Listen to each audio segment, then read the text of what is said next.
This is the story of a man named Stanley.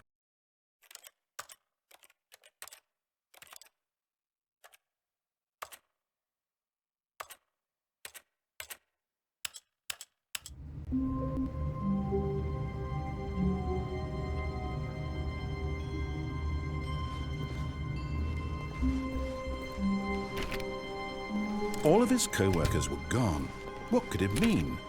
Stanley decided to go to the meeting room. Perhaps he had simply missed a memo.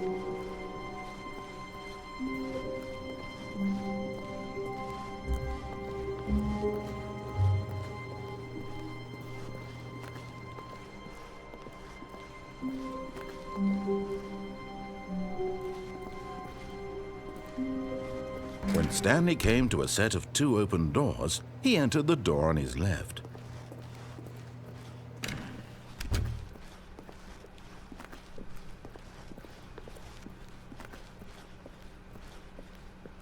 Yet there was not a single person here either. Feeling a wave of disbelief, Stanley decided to go up to his boss's office, hoping he might find an answer there.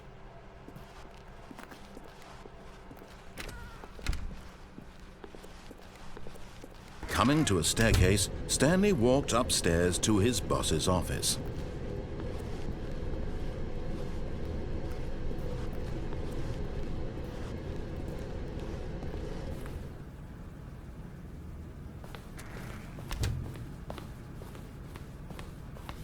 Stepping into his manager's office, Stanley was once again stunned to discover not an indication of any human life. Shocked, unraveled, Stanley wondered in disbelief who orchestrated this. What dark secret was being held from him? What he could not have known was that the keypad behind the boss's desk guarded the terrible truth that his boss had been keeping from him. And so the boss had assigned it an extra secret PIN number. 2845. But of course, Stanley couldn't possibly have known. Yet incredibly, by simply pushing random buttons on the keypad, Stanley happened to input the correct code by sheer luck. Amazing. He stepped into the newly opened passageway.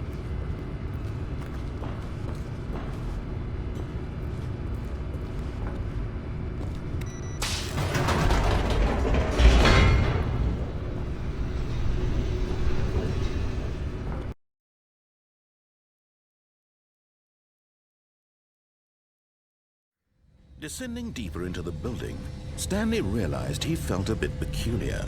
It was a stirring of emotion in his chest, as though he felt more free to think for himself, to question the nature of his job. Why did he feel this now, when for years it had never occurred to him? This question would not go unanswered for long.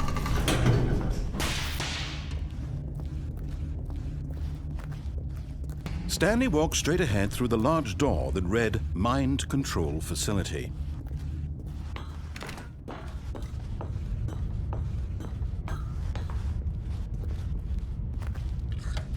The lights rose on an enormous room packed with television screens. What horrible secret did this place hold? Stanley thought to himself. Did he have the strength to find out?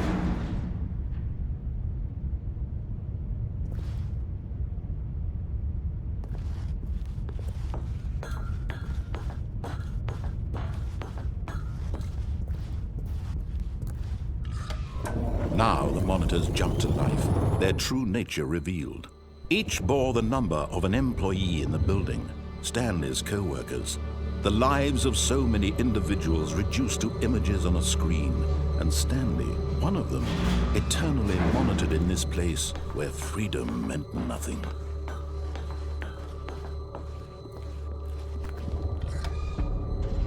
This mind control facility, it was too horrible to believe. It couldn't be true. Had Stanley really been under someone's control all this time? Was this the only reason he was happy with his boring job? That his emotions had been manipulated to accept it blindly? No, he refused to believe it. He couldn't accept it. His own life in someone else's control? Never! It was unthinkable, wasn't it? Was it even possible? Had he truly spent his entire life utterly blind to the world? But here was the proof, the heart of the operation. Controls labeled with emotions, happy or sad or content, walking, eating, working, all of it monitored and commanded from this very place.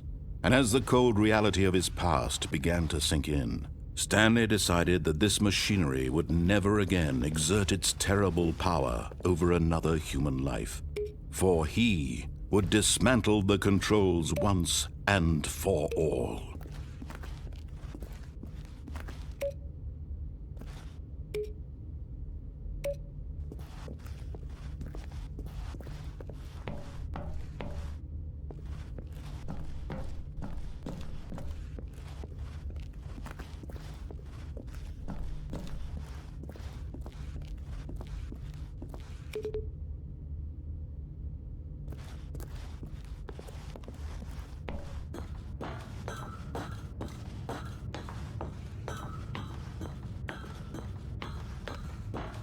And when at last he found the source of the room's power, he knew it was his duty, his obligation, to put an end to this horrible place and to everything it stood for.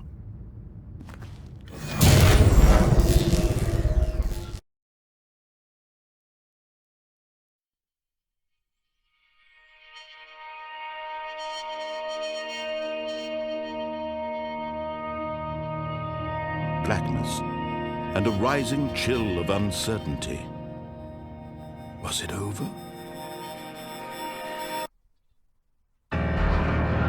Yes! He had won! He had defeated the machine, unshackled himself from someone else's command. Freedom was mere moments away. And yet, even as the immense door slowly opened, Stanley reflected on how many puzzles still lay unsolved. Where had his co-workers gone? How had he been freed from the machine's grasp? What other mysteries did this strange building hold? But as sunlight streamed into the chamber, he realized none of this mattered to him, for it was not knowledge or even power that he had been seeking, but happiness. Perhaps his goal had not been to understand, but to let go. No longer would anyone tell him where to go, what to do, or how to feel. Whatever life he lives, it will be his. And that was all he needed to know. It was perhaps the only thing worth knowing. Stanley stepped through the open door.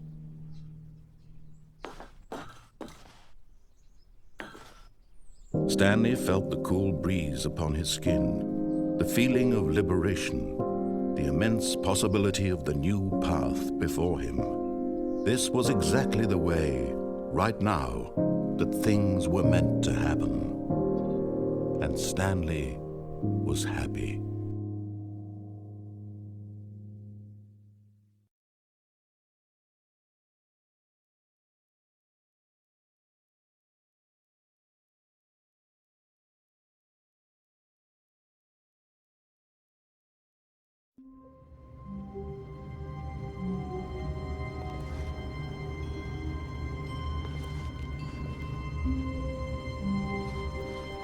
All of his co-workers were gone.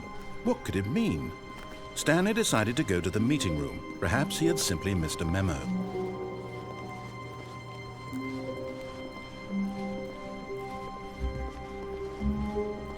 When Stanley came to a set of 2 open doors, he entered the door on his left. This was not the correct way to the meeting room, and Stanley knew it perfectly well. Perhaps he wanted to stop by the employee lounge first, just to admire it. Ah, yes, truly a room worth admiring. It had really been worth the detour after all, just to spend a few moments here in this immaculate, but eager to get back to business. Stanley took the first open door on his left. And so he detoured through the maintenance section, walked straight ahead to the opposite door, and got back on track. Yet there was not a single person here either. Feeling a wave of disbelief, Stanley decided to go up to his boss's office. Hoping he might coming to a staircase, Stanley walked upstairs to his boss's office.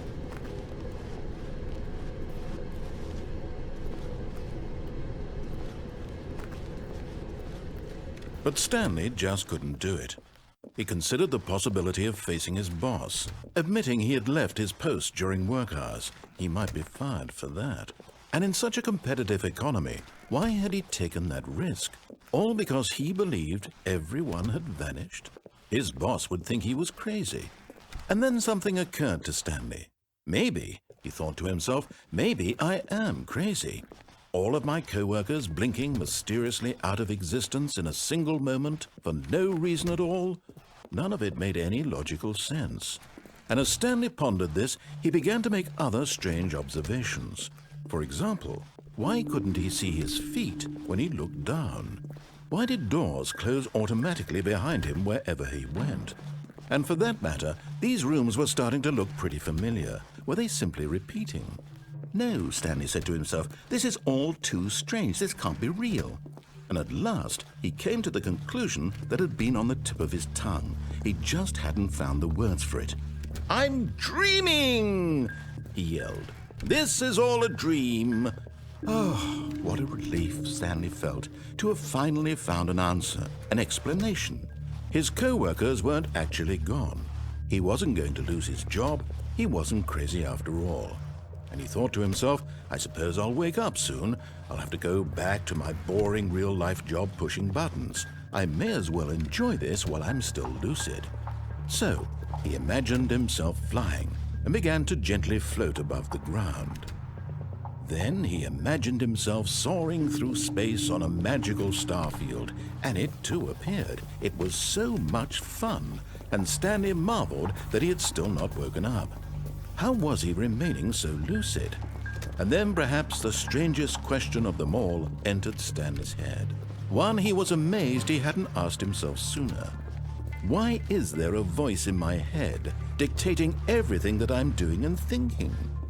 Now the voice was describing itself being considered by Stanley, who found it particularly strange. I'm dreaming about a voice describing me, thinking about how it's describing my thoughts, he thought. And while he thought it all very odd and wondered if this voice spoke to all people in their dreams, the truth was that, of course, this was not a dream. How could it be? Was Stanley simply deceiving himself, believing that if he's asleep, he doesn't have to take responsibility for himself? Stanley is as awake right now as he's ever been in his life.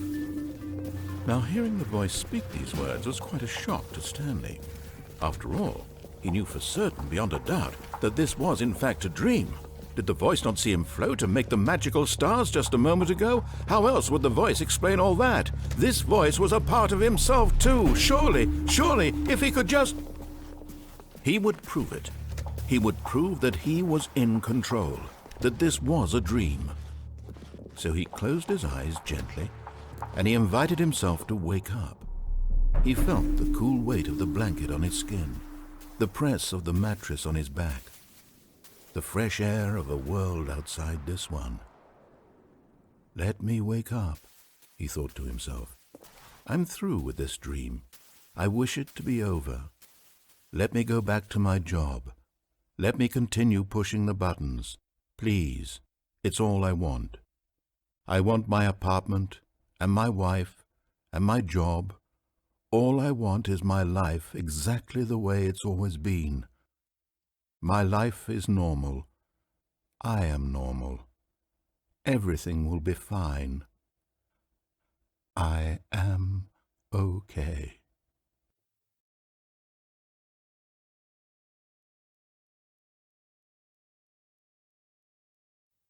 Stanley began screaming. Please, someone, wake me up. My name is Stanley. I have a boss. I have an office. I am real. Please, just someone tell me I am real. I must be real. I must be. Can anyone hear my voice? Who am I? Who am I? And everything went black.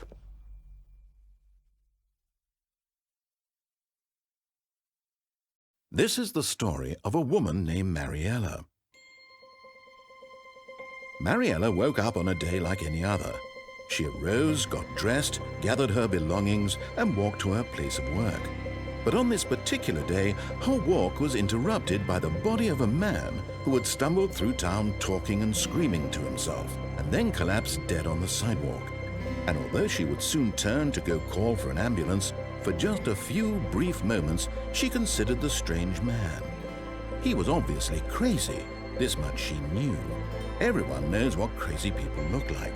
And in that moment, she thought to herself how lucky she was to be normal. I am sane. I am in control of my mind. I know what is real and what isn't. It was comforting to think this, and in a certain way, seeing this man made her feel better. But then she remembered the meeting she had scheduled for that day, the very important people whose impressions of her would affect her career, and by extension, the rest of her life. She had no time for this, so it was only a moment that she stood there, staring down at the body. And then she turned and ran.